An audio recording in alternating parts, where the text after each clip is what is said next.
को वित्त के बारे में जानकारी नहीं होगा, जिस देश का रक्षा मंत्री पार्लियामेंट में कुछ और कह रहा हो और जिस देश का प्रधानमंत्री कहा ना हमारे वहाँ कोई घुसपैठ हुई है और न कोई आया है न कोई गया है, चाइना के आगे सिलेंडर कर चुका हो, और जिस देश का प्रधानमंत्री अपने ही देश की मिलिट्री क्षेत्रों में ISI को घुसा दे रहा हो, पुलवामा की जानकारी देंगे नहीं क्योंकि राष्ट्र हित में है।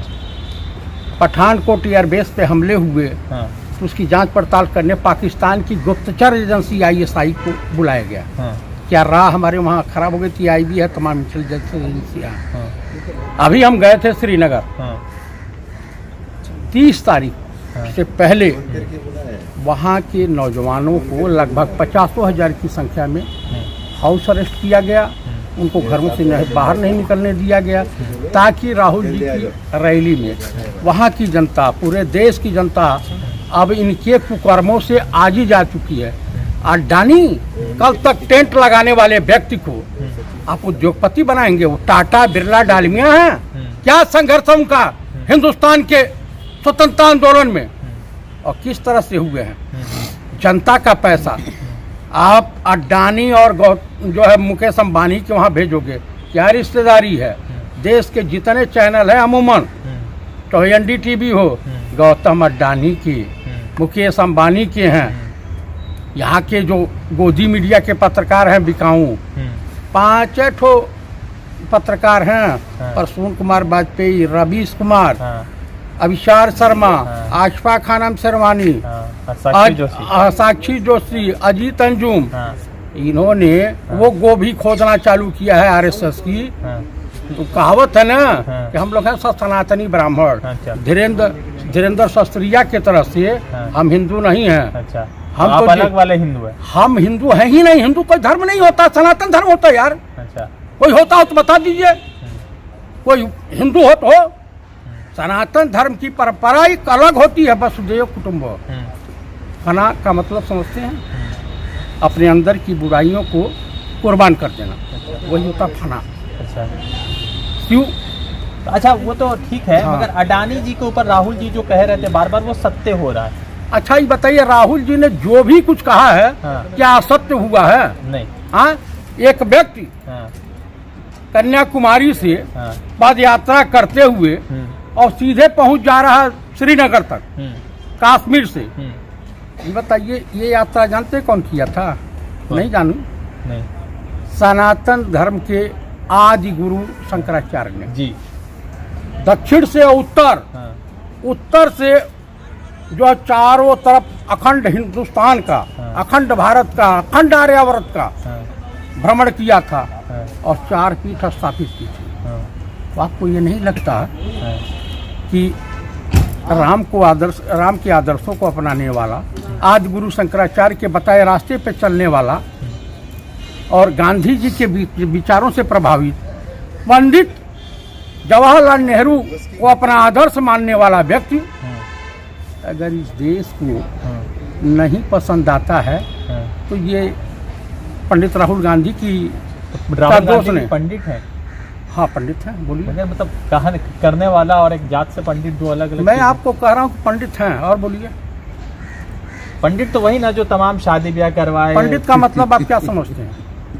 जैसे हमारे यहाँ मौलाना होता है, आप क्या पंडित? पंडित का मतलब क्या समझते हैं? तो बताए ना मौलाना। आप लग रहा है कि आप भी व्हाट्सएप यूनिवर्सिटी की तरफ से एक आग मैसेज आ गया था, व्हाट्सएप वाला आ गया था ना। पंडित का मतलब होता है विद्वान, नॉट ब्राह्मण। अच्छा। ब्राह्मण का मतलब सबसे श्रेष्ठ वही ब्राह्मण है जिसमें है वो तपत्याग। तो अगला ठिठुरती ठंडी में कन्याकुमारी से और पद यात्रा करते हुए अब पहुंच गया कश्मीर की वादियों में। तो आपको नहीं लग रहा है कि तपस्वी है? तपस्वी तो है, वो कह भी रहे हैं बार बार, है ना। तो तपस्या करने वाला व्यक्ति को आप क्या कहेंगे और ज्ञान अर्जित करने वाले व्यक्ति को क्या कहेंगे? अच्छा, एक सवाल बताइए कि जैसे विजय माल्या भागे, ललित मोदी भागे, मेहुल चौकसी भागे, नीरव मोदी भागे, क्या डर लग रहा है कि नीरव मोदी अडानी जी भी फरार होंगे? गौतम अडानी इस देश को छोड़ करके मॉरिशस वगैरह या कहीं फरार होंगे या इजराइल जाएंगे। अच्छा। आपको बता दूं और राजा बाबू भी बाद में भागेंगे क्योंकि जेल जाना पड़ेगा इनके। अच्छा, राजा बाबू कौन है? प्रधानमंत्री। और क्या, तो कह रहे कि चाय वाले हैं देश के गरीब। राजा बाबू मैंने कहा ना। हाँ। राजा बाबू कभी पता चलेगा कि हाँ। ये आदिवासी हो जा रहे हैं, हाँ। कहीं कुछ हो जा रहे हैं, कहीं गोविंदा की पिक्चर आई थी राजा बाबू, देख लीजिए, अंदाजा लगा लीजिएगा। अच्छा। तो वही राजा बाबू हैं। चलिए, धन्यवाद। हाँ जी। बुद्धि विवेक से शून्य। हाँ। हाँ, बुद्धि विवेक से शून्य और विजन लेस हाँ। है राजा बाबू। ठीक। अच्छा, एक बात बताइए, आप पूरे यात्रा में चल रहे थे, लोग बहुत सारे लोग जो है ये हैरत में पड़ गए कि राहुल जी आगे चल रहे हैं या राहुल जी पीछे चल रहे हैं। अब सवाल ये है कि बजट आया, किस तरह से देखते हैं इस बजट को? बजट में जो गरीब लोग हैं, मजदूर लोग हैं, उन्हें बिल्कुल खत्म करने के इरादे से बजट निकाला गया है। अच्छा।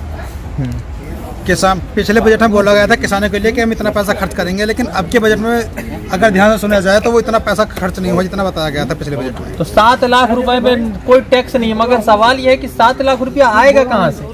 अब एक बात बताइए, हाँ। 7 लाख रुपए अगर हमने, पहली बात तो हिंदुस्तान की अर्थव्यवस्था वो चल कमा नहीं सकता इंसान। अच्छा। अगर कमा भी लिए, हाँ।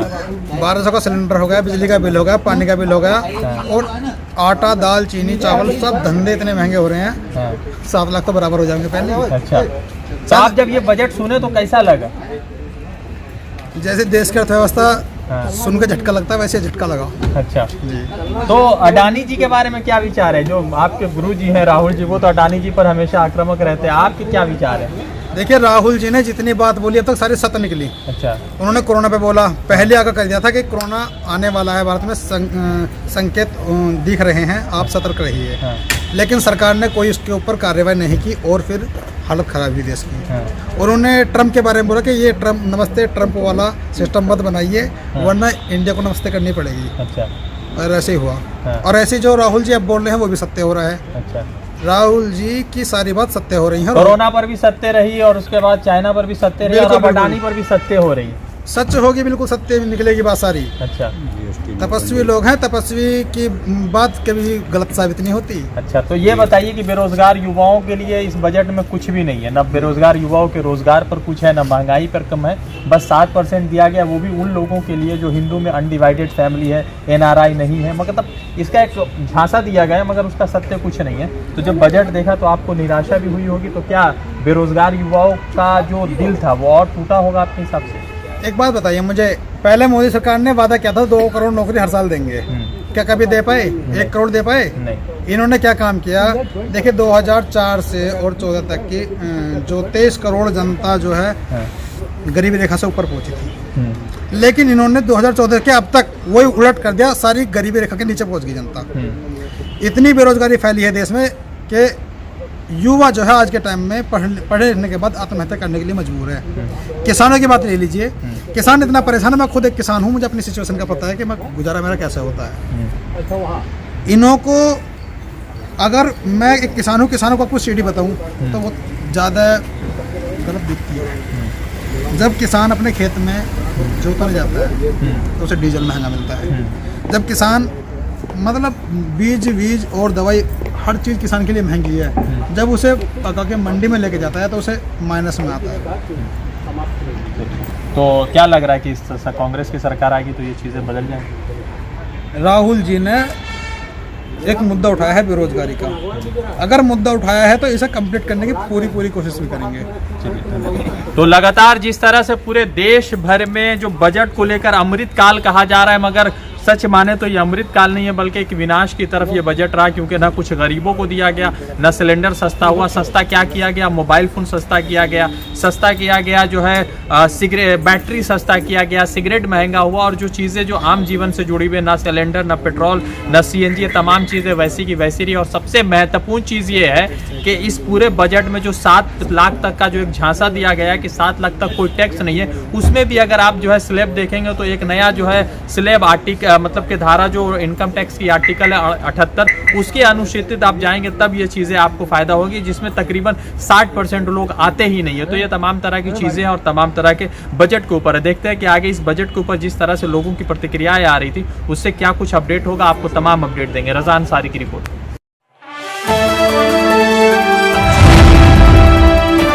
द इंडियन खबर, सच आपके सामने।